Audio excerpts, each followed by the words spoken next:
Mari kita akan membaca bersama satu ayat yang terambil dari Yakobus 4 ayat 15. Yakobus 4 ayat 15, mari kita membaca bersama-sama. 1, 2, 3. Sebenarnya kamu harus berkata, jika Tuhan menghendakinya, kami akan hidup dan berbuat ini dan itu. Saya akan ulangi. Sebenarnya kamu harus berkata, jika Tuhan menghendakinya, kami akan hidup dan berbuat ini dan itu. Tolong tetap ditampilkan ayat ini. Kita bisa mencoba untuk melihat beberapa pengertian yang bisa dibangun dari ayat ini. Misalkan, kami akan hidup dan berbuat ini dan itu, maka perbuatan ini dan itu seharusnya adalah perbuatan yang sesuai dengan kehendak Tuhan. Atau perbuatan yang sebetulnya dikehendaki oleh Tuhan agar kita perbuat. Atau kalau kita memulai dari yang bagian tengah, jika Tuhan menghendakinya, kami akan hidup dan berbuat ini dan itu, yang seolah-olah bahwa perbuatan ini dan itu sebetulnya menjadi bagian proposal yang kita naikkan di hadapan Tuhan, dan Tuhan sudah memberikan validasinya, sehingga kita seolah-olah bisa melakukan ini dan itu. Tetapi ketika kita bicara tentang kehendak, hari ini kita membahas sebuah tema, kehendak Tuhan dan perencanaan. Ketika kita bicara masalah kehendak Tuhan, ada sebuah pertanyaan yang sempat diajukan oleh seseorang. Apa bedanya kehendak Tuhan dan pimpinan Tuhan? Apakah setiap kehendak Tuhan itu selalu identik dengan pimpinan Tuhan? Atau pimpinan Tuhan itu juga bisa disamakan dengan yang namanya kehendak Tuhan? Berarti itu sebuah pengertian yang sama. Tapi sebagian orang mengatakan bahwa antara kehendak dan pimpinan itu ada sebuah perbedaan. Ketika kita bicara tentang kehendak, ada orang mengatakan kalau mau tahu kehendak Tuhan, ya baca Alkitab. Firman Tuhan itu berisi tentang kehendak-kehendak Tuhan. Apa yang menjadi maunya Tuhan, apa yang menjadi isi hatinya Tuhan, apa yang menjadi rancangan-rancangan Tuhan untuk kita lakukan di dalam kehidupan kita sebagai orang-orang percaya. Sehingga kita sebetulnya tidak perlu sulit-sulit membicarakan kehendak Tuhan, ya rujukannya ya firman Tuhan atau Alkitab. Karena jelas di dalam Alkitab itu semuanya sudah tertulis, termaktub apa yang menjadi kehendaknya. Tetapi pimpinan adalah kita menemukan atau kita memohonkan ada sesuatu yang terkait bagaimana kita menerapkan atau melakukan kehendak Tuhan itu sendiri. Misalkan ada orang yang kemudian memberikan penjelasan begini. Ketika kita bicara masalah perjodohan, kehendak Tuhan ya mencari pasangan yang seimbang. Mencari pasangan seimbang. Dan itu di dalam perjanjian lama dengan jelas, dengan tegas. Dimintakan supaya kemudian mereka tidak mencari pasangan-pasangan dari bangsa-bangsa yang tidak mengenal Tuhan. Kalau kita membaca Pentateuch sampai kemudian selesai kitab itu lalu masuk kepada Yosua, di bagian akhir Yosua juga mengatakan dengan tegas supaya mereka berpasang-pasangan atau mencari pasangannya itu dari sesama orang-orang yang takut akan Tuhan. Tetapi kalau kita membaca kitab Hakim-Hakim itu udah beda begitu ya. Nah, bicara tentang kehendak Tuhan di dalam perjodohan itu sudah jelas.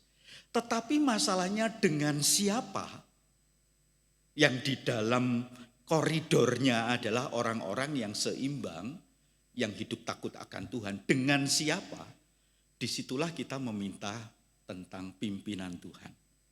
Tuhan akan mengarahkan kita bertemu dengan siapa. Tuhan akan menolong kita agar kita kemudian memiliki sebuah relasi komunikasi dengan kelompok yang ada di mana. Bapak, Ibu, dan saudara yang terkasih, sehingga dengan jelas dibicarakan antara pimpinan dan kehendak Tuhan itu dua hal yang berbeda.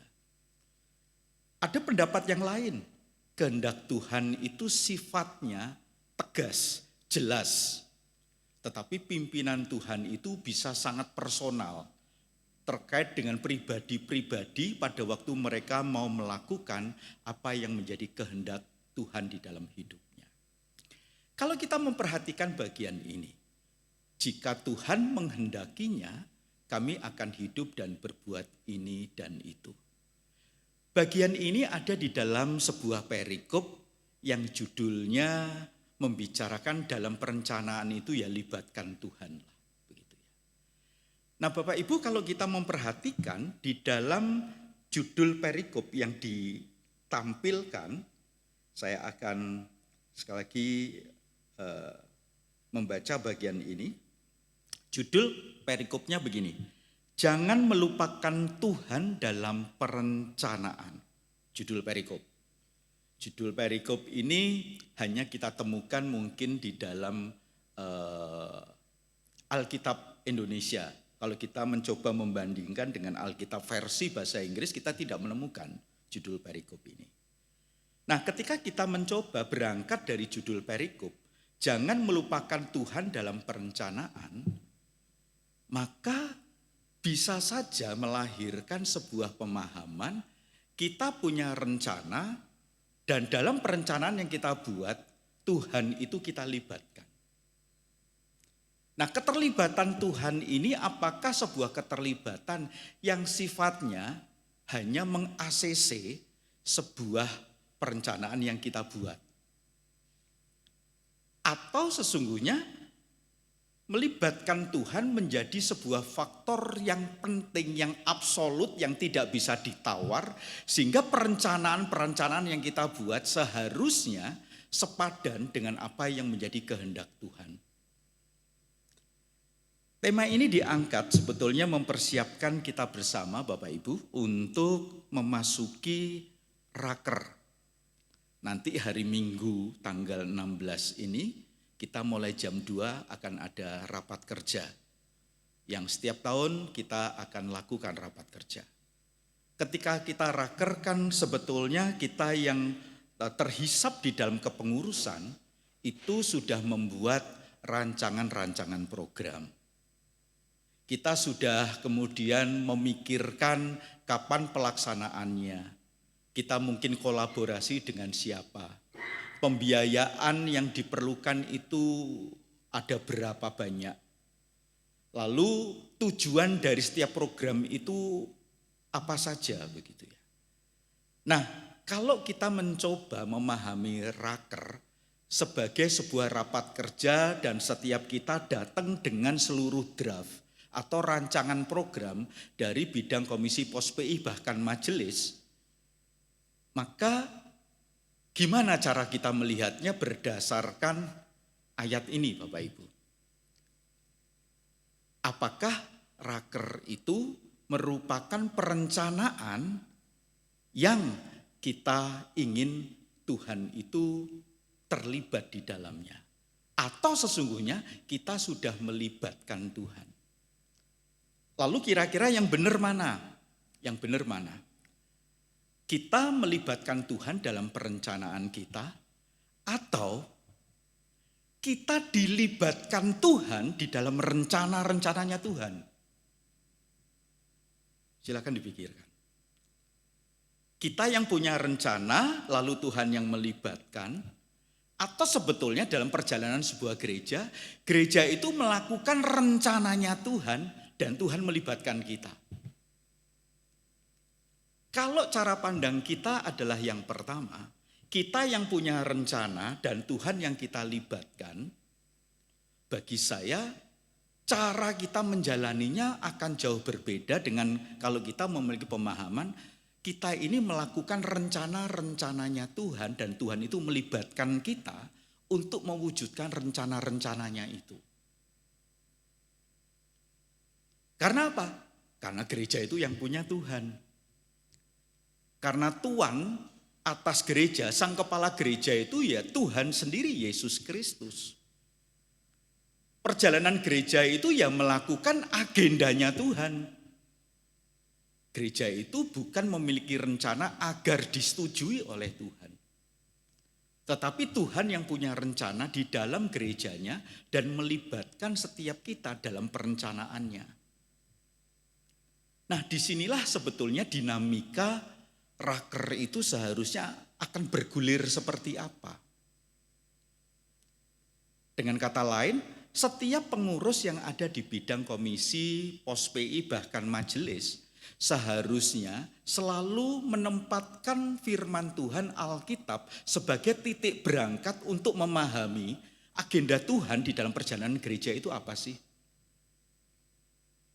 Mungkin saya pernah sampaikan hal ini. Zaman segitu beliau adalah rektor di SBC yang menjadi salah satu narasumber di dalam retreat yang saya ikuti. Namanya adalah Pendeta Albert Thing.